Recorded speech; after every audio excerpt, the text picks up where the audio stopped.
Good morning, good morning, good morning. It's that time. It's Tuesday morning. And you say, why do you have so much energy today, Todd? It's early in the morning. Well, I'll tell you why. Because I've got an amazing guest. I always have amazing guests. I'm not short on amazing people in my life. I'm going to bring out the first mayor of Angola, Indiana, that's going to be a female. I was looking up some statistics about women power. I've got women in my life. We've talked about it. Of course, I'm always telling stories about my wife. She's one of the women in my life that are always encouraging me. But I would tell you this, my wife and my daughters have really helped me see the power of a female. See the power of doers. See the power of multitaskers. See the power of people who find ways to get done. I'm not saying men can't do this. Get off the train, men. Don't. I'm a man. I know exactly what a man looks like, talks like, acts like. I get the stereotype. I'm the man's man. But a man's man needs to understand that a woman can. I just made that up. Pretty good. But it's true. And so when I started thinking about this show today, I thought about a friend of mine named Colleen Everage.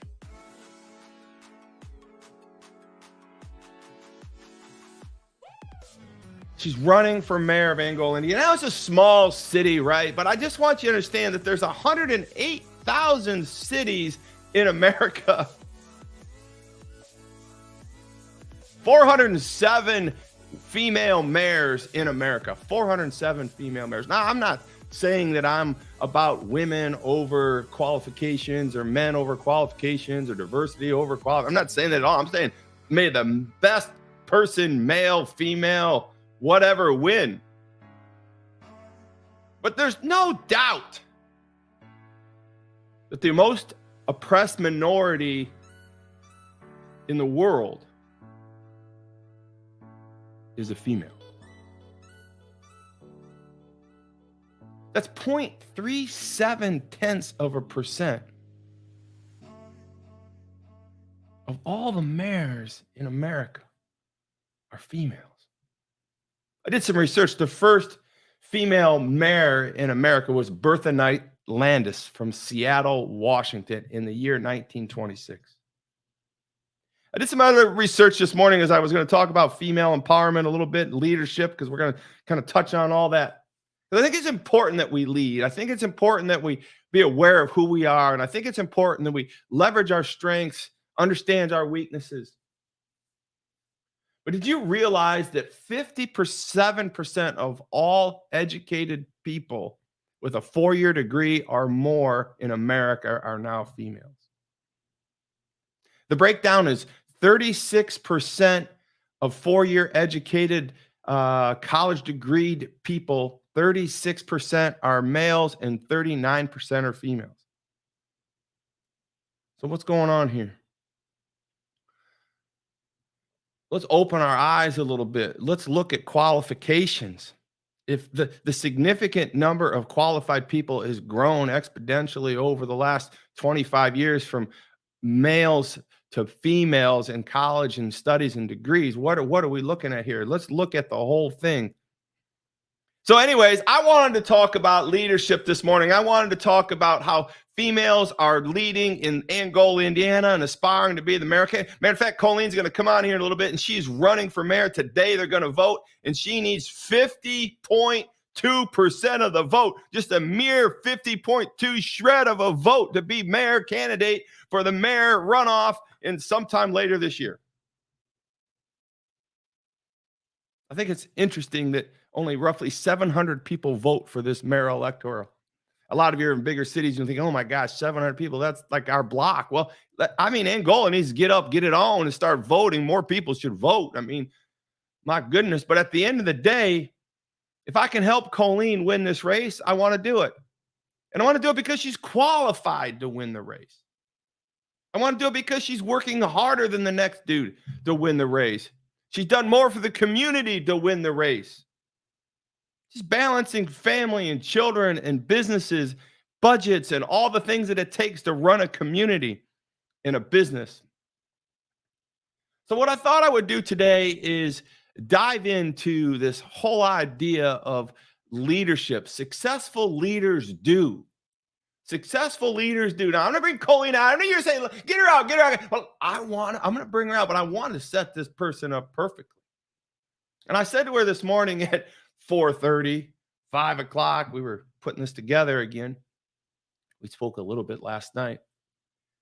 Is what do you want to talk about? And I thought, oh, she's going to talk policy. She's going to talk her world travels. She's going to talk about her family, her businesses, and all the things she's done, and committees, and teams on the community, and all the money she's raised, and for non-for-profits, she's wrote grants of up $2 million. She's raised close to $200,000 for the community at no cost to the community, just donating her time. No, she didn't even bring any of that up, but she said, I want to talk about leadership, successful leadership. I said, okay, I got a thing for I want to share with my viewers about that, and then we're going to bring you on. So successful leaders lead, right? And they lead in 4 categories. The first thing a successful leader does is they command relationships. All great leaders command relationships. Relationship. A great successful leader cannot command success in leadership if they don't work on relationships. They don't help relationship. They don't work at the left and the right and the middle and the center and the top and the bottom. If they don't do those things, if they're not willing to work on relationships, you can't lead. It's just impossible. Relationships are the key to all successful leaders. The second thing we're going to talk about is great successful leaders equip. What do you mean by equip, Todd? It's clear that if you want to be a successful leader, you must equip others. What good is it to be a leader that you can't equip? You can't even be a leader if you can't equip, and you certainly can't be successful beyond yourself if you can't equip others to carry on tasks. We just talked about this all last week. What the heck's my job anyways? We got to pass it on. And thirdly, attitude. All successful leaders have this excellence in attitude. And here's the thing about attitude. I'm going to make this real quick because I don't need to do a whole lesson on this, but attitude. What do you mean attitude, Todd? Well, I'm going to tell you attitude. Everybody's got great attitude. Colleen will tell you she's got great attitude, but everybody's got great attitude when they won the lottery and they got money to burn, right? I got great attitude when my companies are up. I'm passing it out. I got great attitude when the stock's up. I got great attitude when I'm winner chicken dinner. I got great attitude when I'm happy and joyful. I got great attitude. But let me tell you something about attitude. The only time attitude really matters, damn it, is when you're down, when you're not feeling well. When someone says, you can't do this, Todd. Oh, now it's on. It is on like Donkey Kong. Did you just say I couldn't start a payroll company in little town of Angola, India, and dominate the country? Did you just say that 25 years ago? Sorry, 20 years ago. Did you just say that, Mr. Such and Such? Did you just tell me that I couldn't do it for $3 a check? It's on like Donkey Kong. I let her rip the chip. Man, we're doing it. Number 1 in the country. Did you just tell me I couldn't be the donut capital of the world? Did you just tell me in the attitudinal disorder phase that I'm not good enough and things aren't good enough and you don't have enough money and you don't have enough willpower? Did you just tell me that? Did you tell Colleen that she should just sit in the back row and stay on the council and be a good girl? Did you really say that to my friend who's running for mayor? Who would ever tell you the audacity to say that you're just good enough to be on council and to be a good gal? Come on now. I don't understand why someone would tell me that. Why? Out of jealousy? I don't know why someone would tell my friend Colleen that out of who knows what they're thinking. Attitude is when you're down. and when you're told to sit in a corner because you're not good enough. Attitude is when you're down and when you're told you can't make a company run. Attitude is down when someone tells you can't be the donut capital of the world, your company's junk, and your father is getting old and tired, and you're just gonna make a mess of things. Attitude is that's when you rally attitude. That's what separates you from the pack. I know I get a little carried on sometimes.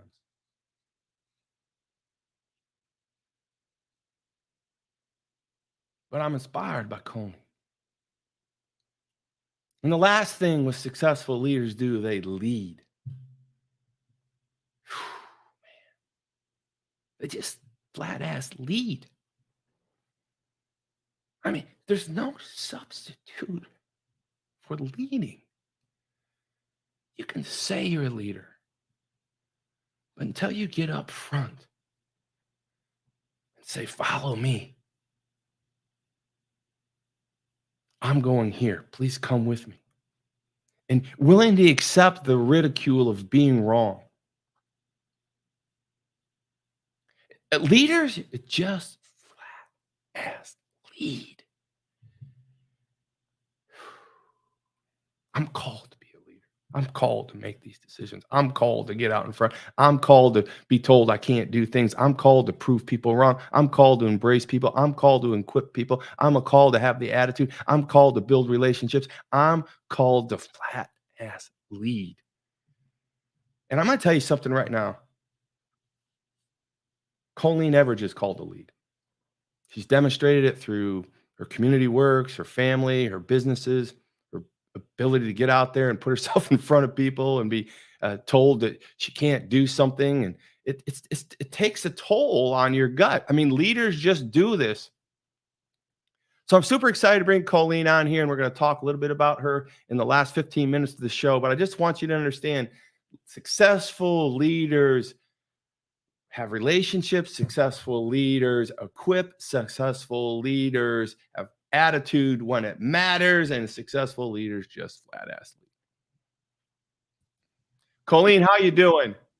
I'm wonderful, Todd. How are you? I'm sorry I went on a little bit. I'm sure you thought you were going to come on sooner, but I just got in a roll, and I thought, you know what? I loved it. It was very passionate, and that's what it's about, having a lot of passion. I think passion matters. I think attitude matters. I think relationships matter. I think equipping matters. And I think, what did we just say? Flat out leadership. We must lead. Well, so what time did you get up in the morning for this show? Well, I actually woke up this morning at around 3:30 a.m. Oh, not good. Specifically, that's just that's your normal. I'm a 4:30 guy. Okay, yeah. So I start to roll around a little bit at 4:30, and I get my Facebook out, and I get my emails out, and I just kind of have a cup of coffee. I do a lot of work, and I'll get up and in the middle of the night work some, and then I'll go back to bed. It's just. So let's get on to this. So I'm a workaholic, Yeah, I know. Well, you got to learn how to balance things a little bit and have what's called work-life harmony. We talk about that a little bit. Now, Craig, is he an early riser too? He's an early riser, yes. Oh man, that's a loud household. So kids don't have any problem getting up. I know. So he's 5 or 6 a.m. How many kids do you have, Colleen? We have 2. We have a boy and a girl, 10 and 11.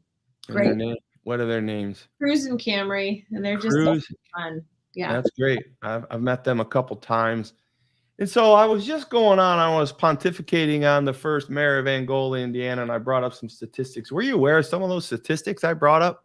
I knew in Indiana we only had a couple female mayors currently, so I didn't realize on a national level it was that dismal. But hopefully we'll see a shift here. Hopefully soon. So I'm one of the guys that I get wore out on all the first, any minority first. I'm like, oh man, I mean, I'm so happy for the first, but I'm like, how many firsts can we have? And so I find myself here with a minority first in Angola, Indiana, and I'm a little biased now because now I'm celebrating the first, and I think it matters. I think it matters in ethnicity. I think it matters in any stretch of life when we have first. I celebrate being the first donut shop to make 8,558 donuts in eight hours or less and selling them. So I think firsts are important. But I think when it comes to a job like being a mayor, I think the first is outweighed by qualifications. And so, before I decided to endorse the thought process of having you as mayor, I started to think about, well, what qualifies you? We did a whole show on what qualifies you, and I was really, really shocked and surprised at your master's degree, your world travel skills, your command for small business in our community, and all the things that you've done in the community. Then I looked at the candidate, and I don't have anything bad to say about the candidate. I've just never seen him in the wild, and I don't see anything he's done. I know he's of the same gender of me, but why does that matter all of a sudden? I mean, I'm looking at qualifications, and now I'm celebrating a first possible mayor-elect with Colleen Everage, and I'm just looking at these things, and I'm like, this just makes sense. All the things you've done, and so I want to just kind of break down those 4 categories we have in the last 15, 20 minutes or so here. And I just want to get your piece on what successful leaders. I teach this. Matter of fact, in my Tiki Hut retreat I have coming up here, the May 10th, Tiki Hut retreat, get to toddsaylor.com, man. It's so exciting here in Sarasota, Florida, Anna Marie Island, Bradenton area, where it's the country's most immersive 4-day retreat for leadership, equipping, and coaching for entrepreneurial mindset people. But I wanted to just kind of share with you. You heard my intro. Yes, absolutely. And so I want to just hear your take on being a leader. I don't care what gender you are, but as a leader, when I bring up the word relationships, talk to me a little bit about your ideas of successful leaders and how important relationships are in your life and your business. And if you're possibly going to be mayor, that's your business. So how does that fit? Why don't you give us a little bit on the importance of relationships?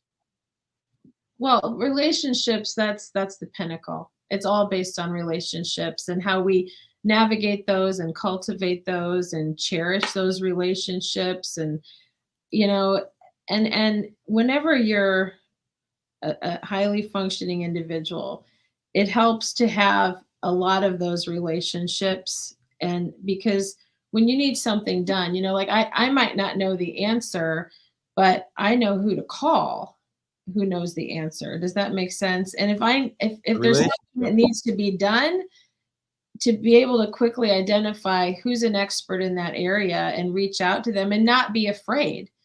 Some of my dearest friends, I had never met them. I'm not going to wait to meet them just happenstance.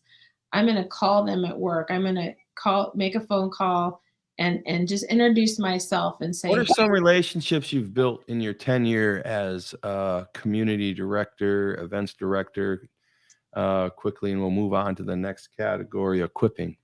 Well, just relationships in all areas of our community. I mean, whether that's professional relationships or, a stay-at-home mom, they all have value. And so I think, you just have to really, really value every individual. And that's important when you're thinking about a community. You're not just catering to one section of it or one type of individual. They all have worth. Yeah, I'll just point one out that you did for me. I was invited to be part of the Main Street council or committee, and I got to come into a couple meetings there, and we're part of all that in this community, Angola, where I'm in Florida right now, but when I go back to Angola, we have this double life. A lot of people understand all that, but I got to meet Crystal. And then I met some other people and I'm like, this is great to be a part of the community, meeting people, getting people's ideas. And then all of a sudden, Crystal invites me into her building, and we have some thought leader conversations. And we're talking about community, we're talking about leadership, we're talking about EDC, we're talking about all kinds of things, and just relationship layers after relationship. And why does that happen? Because because Colleen put me in front of, that's just one example of how relationships work and work for you over time. So I want to thank you for that. Well, and I love connecting people with Yeah. that have like-minded or have goals. And in fact, just last week, I hosted an event for some like-minded individuals that really want to move the ball forward and see Angola advance economically. So get those people together. And I don't always have, introduce the people, and then, I step away lots of the time and let them, just flourish and go in their own direction. So I Yeah. don't always have to be part of the conversation either. This So brings us to the second piece of the monologue, was equipping. yes. So give us an idea of in time in your businesses, in your life.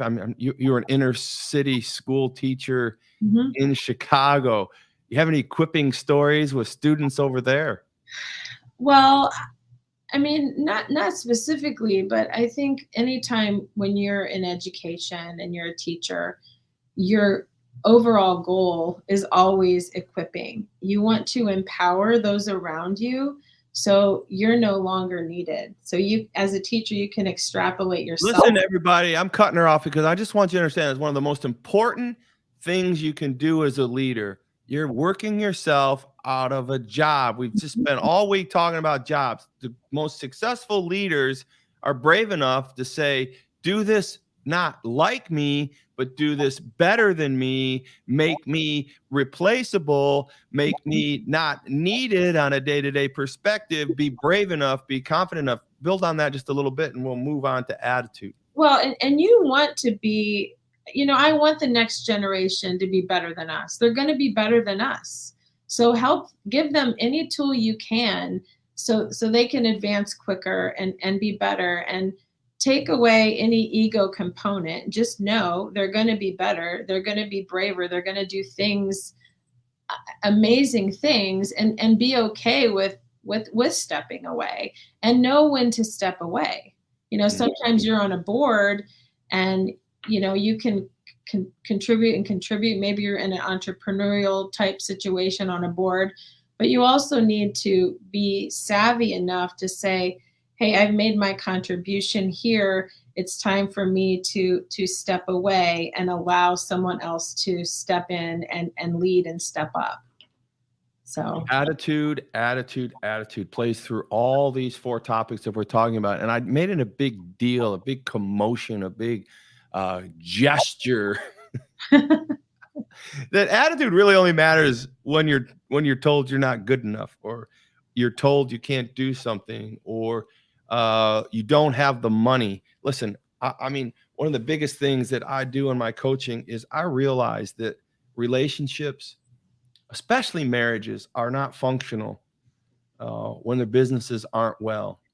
Number one reason for divorce, certainly in America, is failing businesses, money problems. It's not infidelity. You would think, well, infidelity is one thing or this thing, but it's not. It's a distant second mhm. to financial troubles, right? In a lot of companies, financial partnerships come from marriages, come from financial troubles in their businesses. And so if I can coach people to be healthier in their personal mindset, their spiritual mindset, and their profitable mindset, I think the whole yoking of those three things become very, very apparent. And so attitude is a big part of that. And I want to get you in the right attitude. So when things aren't well and someone tells you you can't do something, Colleen, has someone ever said, I mean, I know I drifted a little bit earlier there, but man, I know there's someone has told you to sit down and keep your place when it came to running for this office here. Oh, absolutely. And my whole life, people have told me I can't. I mean, I grew up on a farm and wanted to be a jazz singer. Where did that come from?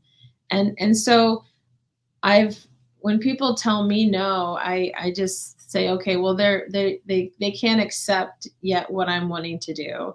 So I just need to, get through that. And when I think about attitude, and I think grace is really important when you're in leadership position, because you're always going to be the target of negativity. People are constantly going to be dumping things on you. So you need to be well grounded and prepared not to take any of that personal, and really be objective about your thought process, and especially understanding the motivation of what's coming at you. You mentioned, marriage, and I want to touch on that too. Throughout your life, there's going to be ups and downs. And I didn't get married until later in life, 36. I mean, that's not totally later, but I looked at, let's see, who would I want to, if I had to live in a box, who would I want to be in that box with? And that was my husband, Craig. Who's the guy that's gonna, who could I work with to try to figure out how to get out of that box? So, when the chips are down, he's who I'd want to be down with. So, and he's been great through this whole process. Yeah, he's been great through this. We've got a lot of comments on here, and I'm going to take us out with this last category. Leaders lead. Latane Forrester said leaders, successful leaders, flat ass lead. And so, I'm going to lead with this flat ass lead. We go for it. I know the kids aren't up this morning, but we go for it. And that's, that's how I'm putting it. Latane says, yeah, let's do it. Right. And so we got a lot of people talking about you this morning, more comments early on this morning than I think I could ever cover. Right. So here's what I want to say. Leaders lead, right? Mm-hmm. Leaders lead. And what I want you to understand is John Maxwell, I'm sure you've heard of John Maxwell, one of the most influential leaders in America's history. They named Leadership Day after him, International Day. Great dude. I was there to hear him speak one time, and he was given a message similar to this. And one point he went out, he says, leaders just lead. He didn't say flat ass lead, but I'm saying it flat ass lead. And the crowd was looking at him, and he said, leaders lead, and he just let it like that. And then somebody raised their hand up in the back of the room. I swear, it was amazing, right? And I'm like, oh man, this guy's gonna say something. And he says to John Maxwell, he says, what actually do you mean by lead? He said, leaders lead. Everything rises and falls on leadership. Everything. And he raised his hand again, and he looks at Mr. Maxwell, and Maxwell says, yes, what do you have to say? And he says, so what do you mean everything? Like, could you just explain everything in the fact that everything rises and falls on leadership? What is everything? And John Maxwell looks at the room, very stoic and controlling. He's a large man. He sits down on the stage because he doesn't want to be empowering. He's a large man, tall, large man. And he looked at that man, and he went just like this. He said, everything rises and falls on leadership. Everything. Everything rises and falls on leadership. Everything. You could have heard a pin drop. I mean, the wall paint doesn't dry if it doesn't have leadership. The donuts don't get cooked, baked, fried, rolled, and glazed donut if it doesn't have leadership. Colleen doesn't get on the show if she doesn't have command and leadership. Latane doesn't move her life through tragedy and hurt and turmoil if she doesn't have leadership. Jason doesn't build the budgeteer bin or the thing that he's building in Angola without leadership, right? Mm-hmm. Give me some help on that, Jason. I'm stumbling with your name. I know what it is. God bless you, brother. Throw it up there so everybody can see it, right? Things just don't have without leadership. So tell me the strongest leadership gift you have right now. And then I just want to go over one last thing with you before we sign off here. Well, I think just a couple things. It's faith and it's courage. To put yourself out there, it takes courage. And above all else, I hope I'm inspiring others to be fearless and to just go for it. I think go for it is great. Can't be told not what to do. And so one thing I want you to go for with me is you mentioned that someone told you you couldn't be a jazz singer. And so that made me think that, hey, if you can't be a jazz singer, someone told you to be, you said you wanted to be a jazz singer. Mm-hmm. Someone told you couldn't be a jazz singer. And so did you become a singer? Absolutely. Oh, yeah, you did. Traveled the world? Yes, absolutely. How many countries did you sing in, roughly? I don't know. I don't know. More than 10? Oh, yes. She can't even count the countries. I Yeah. just think it's incredible that you have an MBA. I think it's incredible that you're leading a family and friends and a community. Now you're running for mayor, and I think it's incredible that you have the bandwidth of travel in the country. And someone told you once you couldn't be mayor, and someone told you once you couldn't jazz sing. Yeah. So why don't you just take us out here? Why don't you give us something? Could you just prove to the world that you could sing? Oh, sure. Let's see. Give us something. You and I must make a pact. We must bring salvation back. Just call my name and I'll be there. Yeah, I mean, Amazing. in the All morning. right, my friends. I want to tell you we had a great session. You got any closing words you'd like to say? I'm just filled with love and joy this morning, and I'm going to have a great day. It's election day. Get out there and exercise your right to vote. You know, I it's think awesome. these people want to know if you're wired differently, Colleen. I'm definitely wired differently. Are you down with it? Every once in a while, I short circuit, but I'm definitely wired differently. Well, I think that's part of being wired differently, right? You can't, you got to have a short circuit here or there. So listen, we have a lot of viewers this morning. I want to thank all our normal viewers and all your attenders and for your thoughts and prayers for the community of Angola, Indiana, and everybody who's involved in it. It's a small community, but here is someone that's willing to step up and lead, just flat ass lead. So I want to thank you for that, Colleen. You're a tremendous guest. I want everyone out there to remember to be, do, and think differently. Let's get it on like Donkey Kong. Let's let it rip, potato chip. Come on now, everybody. Be, do, and think differently. ToddSailor.com. I love you. I love you.